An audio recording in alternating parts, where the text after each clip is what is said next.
All right, welcome back to this special edition of Texas A&M Aggies Live, part of the Voice of College Football Network. I'm your host, Cameron Honesty, and that is my co-host, as always, Cannon Torres. We are coming off of a blowout win in Baton Rouge, Texas A&M 49, LSU 25. This was a game that, I just need to start. One of the craziest second halves I've seen A&M play in a long, long time, maybe ever. I'm going to be honest with you, outside of maybe the Manziel days, but this was the game where A&M came out very hot on offense, right? Marcel Reed's I think it was like a 41-yard touchdown run. Yep. Just found that gap. Weaved his way through defenders, got to the end zone. A&M was up 7-0. The defense started out playing very well. I think the first play was Cassius House sacked Garrett Nussmeier. That was, to be honest, I felt bad for Carius Kern at that point. Like, that freshman just could not handle it. A&M looked like they were controlling the game very early. But again, as we've seen with this team, even though they are 8-0 now, 5-0 in the SEC, let's preface that, they have had moments at the beginning of games, especially Marcel Reed, where he's made some mistakes. He's been a little bit too hyped up, I would say, just a little too ready to run the score up even sometimes by making some bad throws or taking some chances that probably should have taken the easier pass or the easier read. And he threw 2 interceptions the first half. One was on him. It was in the end zone. They were up 14-9 at that point. This was after they allowed LSU actually tied the game up. Let's say that. It feels like this was a complete blowout throughout. So you have to say that LSU did tie the game. Great pass by Garrett Nussmeier to their giant tight end who also plays basketball. Trey'Dez Green. Thank you. And, it looked like, look, this could be a closer game, right? Maybe LSU kind of found something. We'd heard all week that Brian Kelly was talking about they had good practices, yada, yada, yada. They looked pretty energized. But again, A&M's offense was just tearing them up left and right. This was after, though, an incredible catch by Ashton Bethel-Roman, one-handed grab. Against the team that his dad played for, which was really special in that way. Got back into the red zone.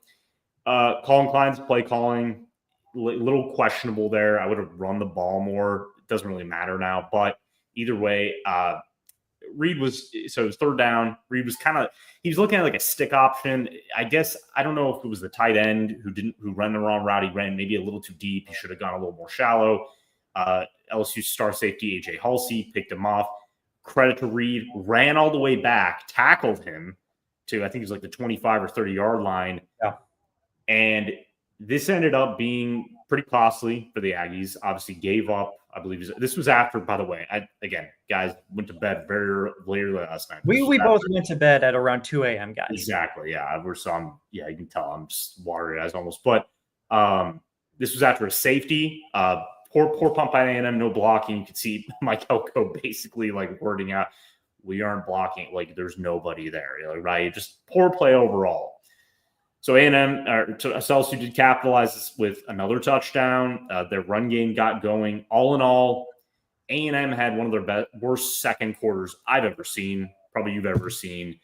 And they were down at the half, 18-14. So, Cannon, when they were down 18-14 at the half, I think all of us, you and I were in texting. I think we were both pretty busy. I was doing my updates and all that kind of stuff. And then I almost did text you and was like, okay, what the hell is going on with this team right now? Like, this is the weirdest half I've ever seen after you're just shredding them on offense. And then basically you're just sitting there like, we're down right now. What was going through your head at that moment? So when that second interception happened, what was going through my head was, okay, this is kind of going pretty much how I thought this home field advantage would have played out, right? Yeah. It's Tiger Stadium, Death Valley. It is a factor in this game, right? And essentially, if you take the home field advantage away, I think these teams on like a neutral field would be a pick 'em at that point. Yeah. But the fact that in that second quarter, Reed had thrown 2 interceptions at that point. A.J. Halsey had looked like a star for LSU. I love that guy. At this point, I'm thinking, okay, what are the things that I've seen positive in this game so far that I know this coaching staff is going to accentuate in the second half? Because at that point, you kind of just need to run the clock down, get to half, reassess, and move forward. We saw it a lot in that Mississippi State game earlier this season, the SEC. We saw it a lot after the first quarter when they were against Florida, where they just kind of got all the gears in motion. Things started clicking. And one of the things that what was going through my head was Marcel Reed's legs are what's going to carry this team in the second half, because this coaching staff, especially Colin Klein, I know has seen exactly what his legs were going to be able to do, especially on that 41-yard touchdown run in that first quarter. These things all just came together, and I'm sitting there in my chair just going, okay, these are the things in the second half that I know they're going to look at. Is it optimal that they are down right now? No. But I know the second thing that was going through my head was this LSU offensive line is already looking tired in this second quarter. That was one of the other things I saw. You already stated it earlier, whether it was Chester in at left tackle or it was true freshman Arius Kern. We saw a lot of the times that pocket was collapsing for Garrett Nussmeier, whether he was either just flushed out or he had to get that pass out. We saw a lot of forced incompletions by this Aggie defense the entire game, right? Yeah. So, a lot of the things that I saw were this rushing attack from LSU. While it got to a decent start early, I knew it wasn't going to be sustainable. So I had a lot of optimism going into that second half, whether it was going to be the A&M's rush game taking off, which we did see it actually taking off, just completely resetting chains that second half. I mean, I'm thinking back, and the absolutely game-changing play where it just kind of took the top off the game is obviously that electric punt return by Casey Concepcion. I mean, that was just an incredible play. Toe tapping along that left sideline, breaking 2 tackles, and just running his way all the way over to the opposite corner for a punt return touchdown. And I know LSU fans were just incredibly disappointed in their special teams coordinator. Brian Kelly was seen along the sideline telling him, guys, we can't have this happen. These are things that cost jobs. There was a big a video of him saying that, especially to his special teams coordinator. So your thoughts, because I think that's when the top of this game really got blown off, was that punt return. Oh, completely. I think that, and I knew from watching last week that this team had not struggled dealing with opposing momentum, because you did see like Tiger Stadium lit up, like after that interception, they were pumped up. You felt like all the momentum had shifted to their sideline, but you also did remember that A&M's defense has been harassing Garrett Nussmeier throughout the night. That when you win in the trenches, you usually win the game, and they've been doing that most of the night. Like I said, they did. Harlem Berry, their freshman, over 5-star running back, did have some success. I get it. He's an electric player. He's going to be very good wherever he ends up, if he stays at LSU or not.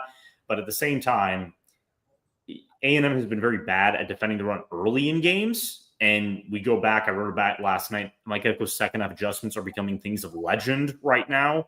I mean, I love how he downplayed it. He was just like, I don't know, dude, we didn't do that much. We changed a little bit up. I'm like, okay, let's be honest. Like, you're reaching that level of like, I don't know what you're doing in the locker room right now, but everything changes in the second half. You know, the offense, the change with Colin Klein's play calling, like you said, utilizing Marcel Reed's legs. I didn't like at the end of the game that he was running that much. I just don't want him to get hurt. Maybe they did look at that because they're going to the bye week. It's like, you know what, who really cares right now? Just, you know, you'll be able to rest 2 weeks. But very smart play calling there, utilizing the run game. They knew they could run on this team late. You just have to wear them down. LSU's defensive line is respectable, but it's not their core strength. They're mainly is in the secondary, which again, A&M did not have that much trouble against, which just shows no defense has been able to stop A&M this season. But Marcel Reed is such a weapon, and team. I mean, if you're an opposing defense right now, what do you do? What do you do? Because last year it was, well, he can't pass, right? He didn't have any receivers. Like if we stop him in the pocket, they're a one-dimensional offense. Yeah. That ain't it anymore, okay? This was a game where he didn't even have to unload it down the field. He didn't. Did he take a deep pass? I'm going to be honest. Only deep pass that I saw that went over, I believe, 40 yards was that Ashton Bethel Roman one-handed catch. That was it. I think they took that out. Yeah, I think they took that out because they knew, you're playing against Mansour Delane, you're playing against DJ Pickett. These are two of the better cornerbacks. AJ Halsey is a ball hawk. I mean, what's the point? Why risk it? Because you do have undersized receivers. You have guys that will eat you up in the middle of the field. And yeah, Ashton Bethel-Roman is still getting along. He's getting better and better every week. And he is going to be that deep threat for you one day, that consistent guy. But right now, what's the point? And I mean, those mesh concepts and those slants and everything else will kill every defense because those linebackers can't keep up with Concepcion or Craver, and they can barely keep up with Bethel-Roman at this point. I mean, it was a fantastic catch and he layered that thing.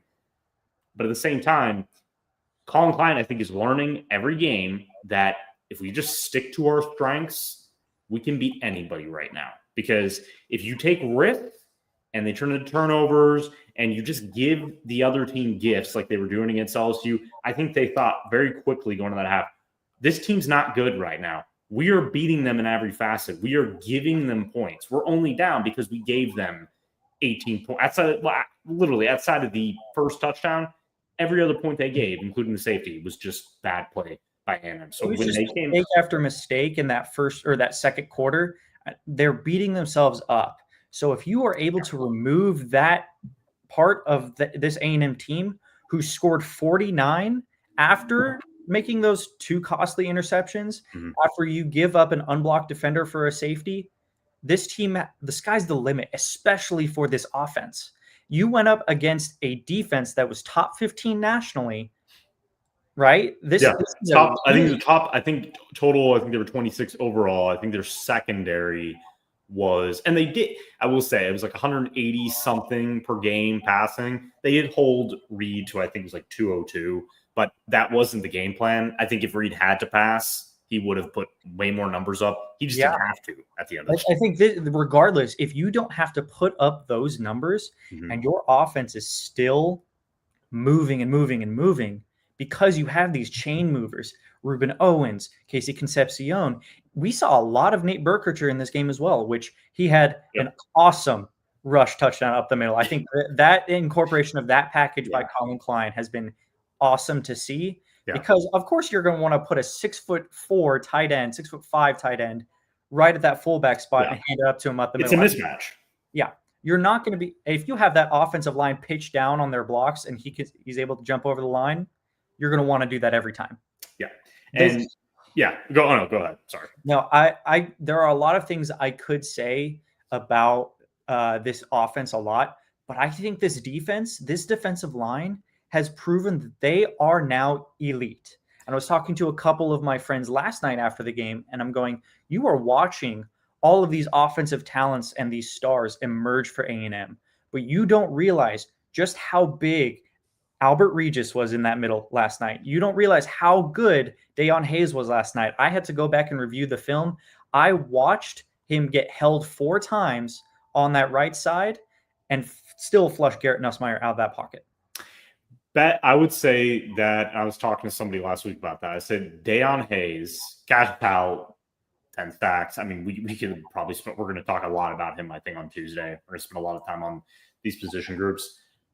Excellent day. We expected that. I'm going to be honest. I just expected from Hal now. I'm not even surprised anymore when he doesn't get at least a sack or a second half or two. Dayon Hayes might be the best pure pass rusher on this team. And I think that a lot of people just don't know that because of his injury history, the fact that he was playing at Pitt for a long time, which isn't a very nationally televised team, was at Colorado, and I think he was up to 4 sacks within like 3 games or something like that with Colorado before getting injured. So you're seeing an NFL pass rusher right now, coupled with this interior that DJ Hicks, Albert Regis, again, another guy. I just expect it, right? I expect to see him play like this. But DJ Hicks is playing out of his mind right now. He's plugging his gaps. He understands his role perfectly.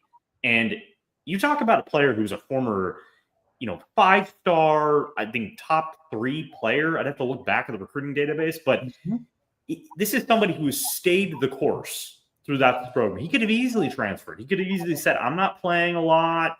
You don't respect me, blah, blah, blah. I'm going to go here and they're going to start. No, they had a perfect plan. Mike Elko, who I believe recruited him. No, I'm probably not. But I guarantee when Mike Elko came to this program, he saw Hicks and went, you know what? If we can just convince him to buy into the Tommy Moffitt method we're going to get to at the end of the show, and build your body up, get faster, get to that kind of that mass you need, but lean enough to be a good pass rusher inside. That's what I mean. This is why, and this defensive line, I saw the stat. I think it's 18 sacks on the defensive line over the past, 4 SEC games right now. That's unbelievable. And that is not being talked about enough. It's not. Like, we will do our best. I guarantee other Aggie outlets will do their best, but they're talking more about, the offense, because it was so one-dimensional last year, and the fact that they're able to score 40-plus points in, I think it's also the last four SEC games. That offense is always going to be talked about more, but you are right. It's this defense. This defense has shut opponents down, and I think people are kind of forgetting that because of the Arkansas win, where you allowed over 500 yards. And you and I talked about in that game that this was going to be an Arkansas team that was going to take the top off of any defense they played. Yeah, exactly. So it's like, and those games happen, though, to good defenses. They always happen. I can think back to a ton of great defensive teams, outside of a really select few that were just dominant against every opponent. But scheme matters. And Taylor Green, despite losing to Auburn, I get it. They lost to Auburn, but Auburn has a very good defense. They probably watched A&M's tape and all that, and that helps a lot when you're playing a Petrino offense and you're going on the road. You kind of know the tendencies, and you know how to keep Taylor Green in the pocket. But A&M just kind of showed up on a rainy day. By Petrino had vengeance out, I guess, and it was just one of those weird games. But it does not define this defense at all. So I'm glad they flushed that game, came out here and put on a dominant performance. Garrett Nussmeier had, I believe I have to look right now, it was 168 yards passing. Okay. He was sacked 7 times. They had, I think, 11 tackles for loss. It was pure dominance. He couldn't go anywhere. I felt bad for that. I was actually yelling. I'm like, take him out of the game. I was pissed. I was like, why is he still in there? It's just dumb. Because you want to know something? Texas A&M is now tied for first with Oklahoma in sacks per game in college football at 4. Oh, yeah, because Oklahoma leads like in havoc plays, right? I would love to know where A&M is in that regard right now. In havoc plays? Let me see. Yeah, because that's going to be interesting, because all I hear about is havoc plays with Oklahoma, and that's why they're always considered the best. I'm like, well, right now A&M is playing at elite level. I would think they're probably shooting up in that area as well. Let's see if I can find it. But, 4 sacks a game. Cassius Howell now has 10 sacks on the season. Yep. Which last year, your leading sacks leader last year, I believe, had what? 4.5? Was it 6? Was it Scorton? I think he had 5. I think I'd have to look back. It was definitely not close to 10. It was not. Yeah, it was. It was. Well, you got to think though, like team sacks. I'm not saying that is to crap on anybody. No. That was scheme. That was the fact that I think Scorton was playing too big. I think if he would have been a little lighter, I think that number would have gone up, because Cassius Howell is built like, I don't know how to describe it. It's like Hercules right now. I saw his, as a weightlifter, I was looking at his numbers, and I could tell you those are very impressive gains. Like through one summer, he put like 25 pounds up on his bench and his squat. Like he's increased. He's got a very lean build. He can play as a stand-up pass rusher. NFL teams right now are salivating over this kid because they see the immense potential there. He was just he was the best pure pass rusher last season. And again, Nick Scorton is an excellent overall defensive player. Like he's a great run stopper. Yes. He's just a tweener. He's a guy that NFL teams love because they can use him in different ways. Shamar Stewart has the potential to be an elite pass rusher. He always pursued a little too hard. He never slowed down in the backfield. Cassius Howell has just refined his movements. He's been working on it all summer.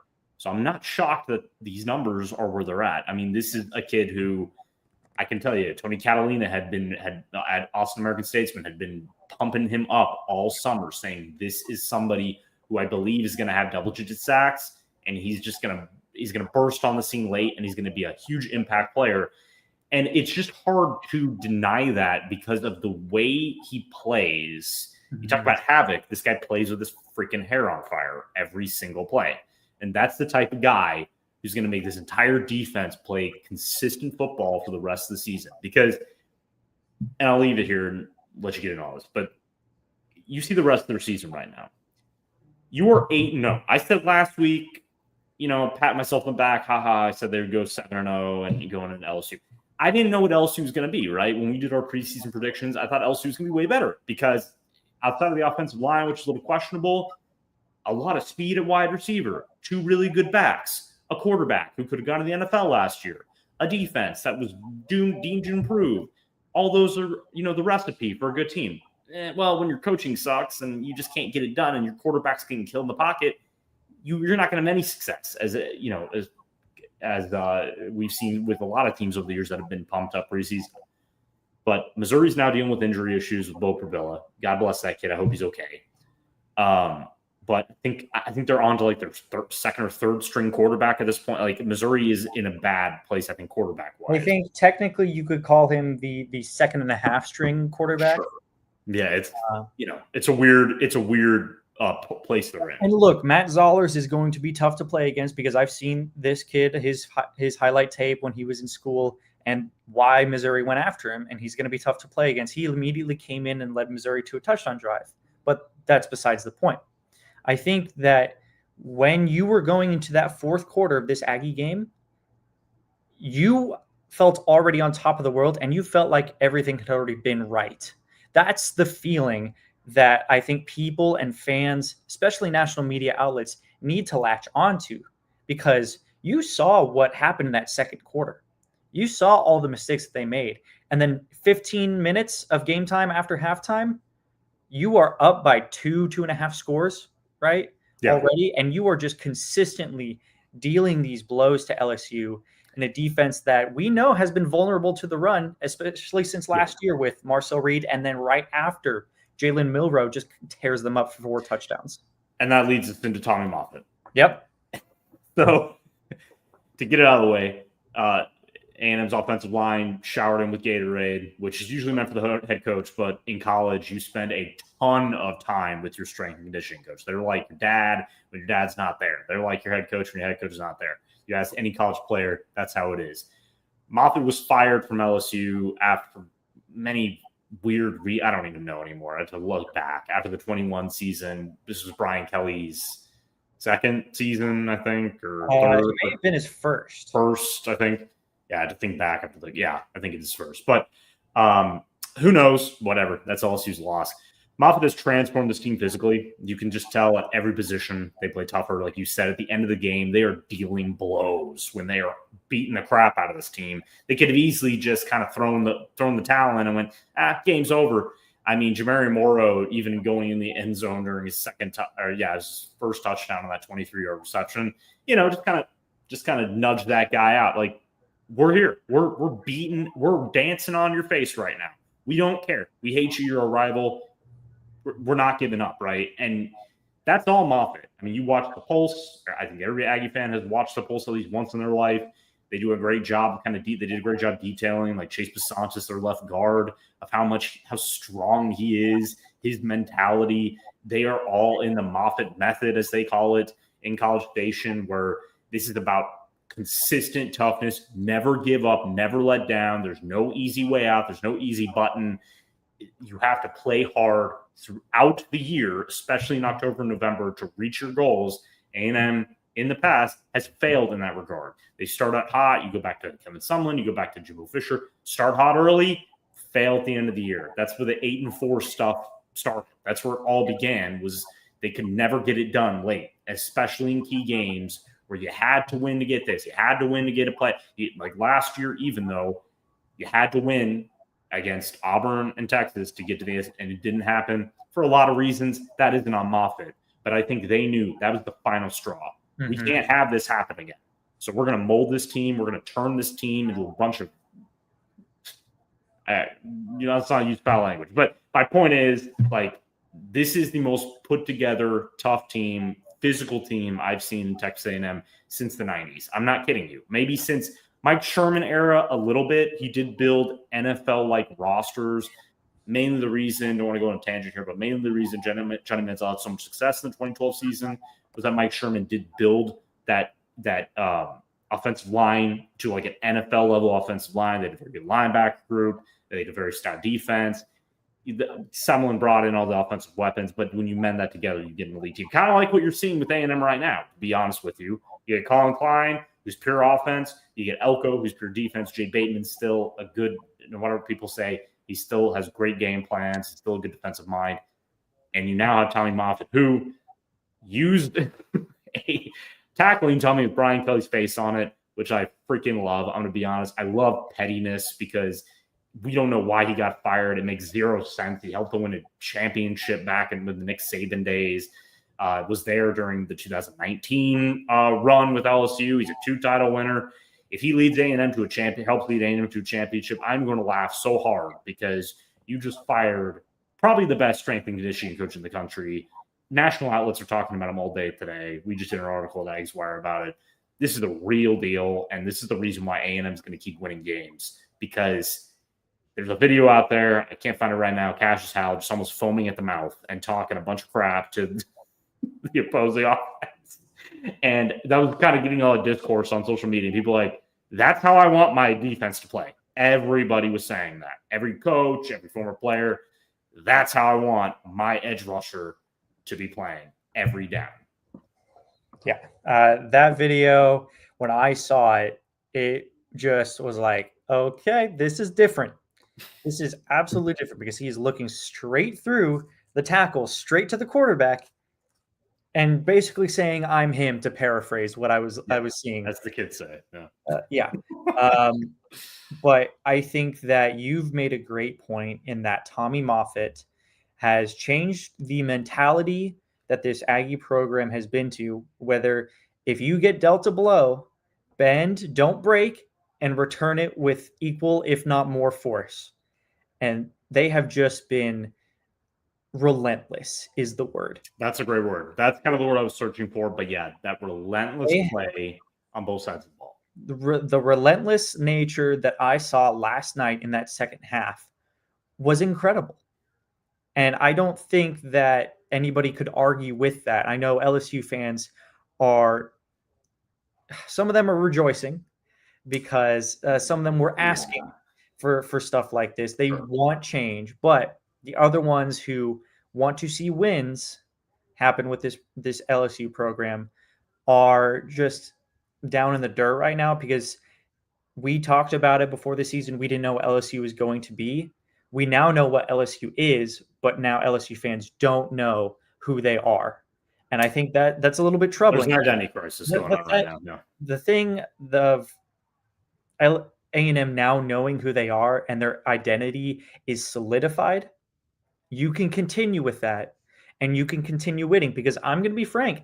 I think they could be favored in every single other game they have the rest of the season. Yeah. I think. Kirk Herbstreit even on the broadcast last night, and I kind of loved it because a lot of people, I was doing the FBI rankings or the FBI predictions and stuff even last week. They are 36% at Texas right now. I don't understand that at all. I would make them 45% right now because you're telling me that they were a favorite to win in Baton Rouge, or they call it Texas A&M, College Station East, Texas A&M East, whatever. But you're 2 hours away from Austin. Yeah. Do you really think that if this team is, let's say, 11-0 entering that game, that average stadium is not going to be completely filled, at least probably not 50%, but close to it with A&M fans? I believe so. Let's be honest. Okay, so and I just don't get that. So I get the media is high on. They're very happy Texas won last night because they can keep talking about them. Because I'm not saying that as a conspiracy. I know that for a fact. And they kind of hate that LSU because when those big brands aren't doing well, it's not great. Like they have to talk about Indiana a lot, right? Which is great, but it's Indiana, so you have to kind of get used to it, right? Because it's Indiana. It's not. They still have Ohio State, so whatever. I don't talk about Texas right now, but anyways, yes, it's very highly likely right now, and this is what we're going to end the show with. You and I can have a little discourse on this. That A&M does go 12-0. I can see it happening right now. I really can because of how Missouri looks right now, their quarterback issues, the way getting a bye week, getting to heal up, getting more progress with Le'Veon Moss, who I would say he was on a scooter I don't think that means it's worse. I think it means they're trying to really elevate that thing, keep him off it. It's just a zero gravity thing. Just to completely take all pressure off. He was excited. He was on the sideline. You could tell he was having a good time. He wants to get back as quickly as possible. But I would say even if he's questionable going to the Missouri game, hold off. Make sure he's completely hell. I'd return him for Sanford at this point. And then get him ready for Texas and the postseason. Because let's be honest, A&M beats Missouri. I mean, they're already a 96% favorite to reach the college football playoff. It's basically a lot. I mean, they would have to basically everybody would have to lose to Samford. Pretty much, yeah. So it does come down. And South Carolina, I don't care that they took Alabama down to the wire. They are not a good team. Lenore Sellers cannot throw the ball. I mean, they pretty much have to contain him and they win the game. I kind of think that way. It's all opening up for A&M, and we kind of knew that if they could get past these first 8 games, everything opens up for you. And Texas is still a wild card. We just don't know because Arch Manning left the game. We don't know what's going on there. I think it may be a concussion. I think it's probably concussion protocol for them. Yeah. So he might not play in the next game. They are playing next week, I believe. But, you have to watch for that. You have to watch really just, They're playing Georgia. Yeah. Oh, they are. Yeah. Or no, he's Vanderbilt. Is it Vanderbilt or Georgia? I think it's Vanderbilt this week. Yeah. Okay. I think they got to beat Vanderbilt. They got to beat Georgia. They're 6-2. I love that we can say they got to beat Vanderbilt now. Yeah. Oh, that's good. I know, but think about it. This could be a 4-loss team at the point they play A&M. Their season could be over, and it's like for A&M, it's just we just want to beat the crap out of you because you beat us last year in Kyle Field. We're better than you overall, and we want to stay undefeated. I mean, because I do think right now they're going to be 11-0 after that game. I just do. I mean, they could slip up against Missouri. We'll see. But that's just how I feel right now after watching last night. It's going to be weird times, man. I'm going to be honest. Even as someone covering this, I started covering it professionally in 22. I haven't dealt with this yet. It's weird. I don't know how to deal with it right now. I'm like 8-0. This is odd. Like it's awesome, but it's like it's different. But you can really start planning ahead. So yeah, we'll end on this. I think that this feeling, grasp onto it, Aggie fans. I think that's what is important because if you have the same mentality that Tommy Moffitt is teaching these athletes who are just winning and winning and winning, you will be in the same mentality that you can get over pretty much anything and you can actually experience these games to the fullest. So I will say this. I know we both have to leave, but do you think A&M is the best team in the country right now? No.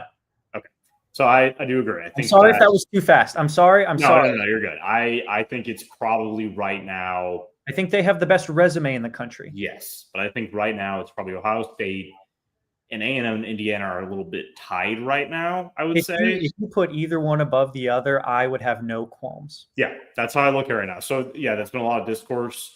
But it is going to be interesting, what they look like in Columbia against a Missouri team that is, I think, to be very desperate at that point, kind of like LSU. How A&M responds from this, kind of like how they respond from beating Notre Dame on the road. It'll be very interesting. We're going to talk about that on Tuesday. We're going to do all the review stuff. That's going to be a fun show. Just to kind of go through. Bye weeks are always great. We all get to relax a little bit. Guys, really let's beat the bye week. So for sure. Yeah, that's always fun. But anyways, as always, I'm Cameron Honesty. That's Cannon Torres. You can follow me at Cameron Honesty on X. You can follow Cannon at Torres Cannon. Cannon, plug your as always, your Patreon. If you didn't think that the ripples from this game were going to impact recruiting, oh yeah, and there are some things behind the scenes that I think people are going to do a double take on, maybe even a triple take. So if you want to follow all of that recruiting stuff, follow me over on Patreon. I'm keeping up to date with all of our football and basketball insider information. So you can find me over on Patreon at Bell Tower Intel. So if you want, come on over and Cameron, let them know where you are.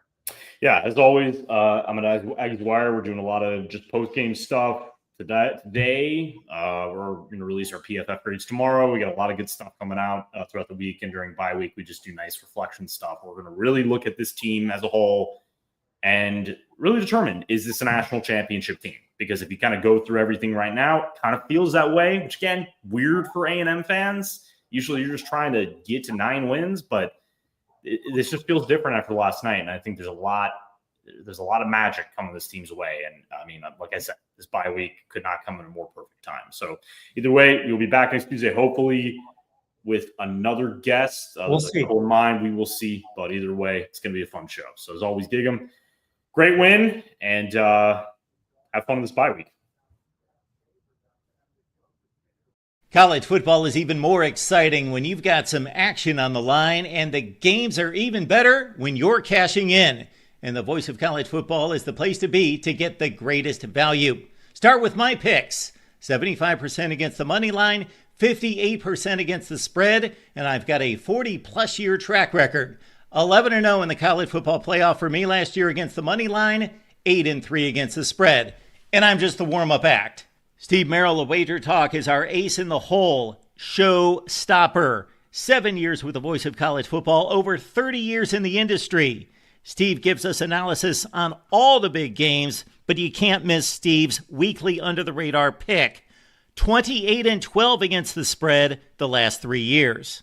You also get picks from some of our top analysts here at the Voice of College Football, including Corey Bratta, Matt Zemek, and Steve Dace.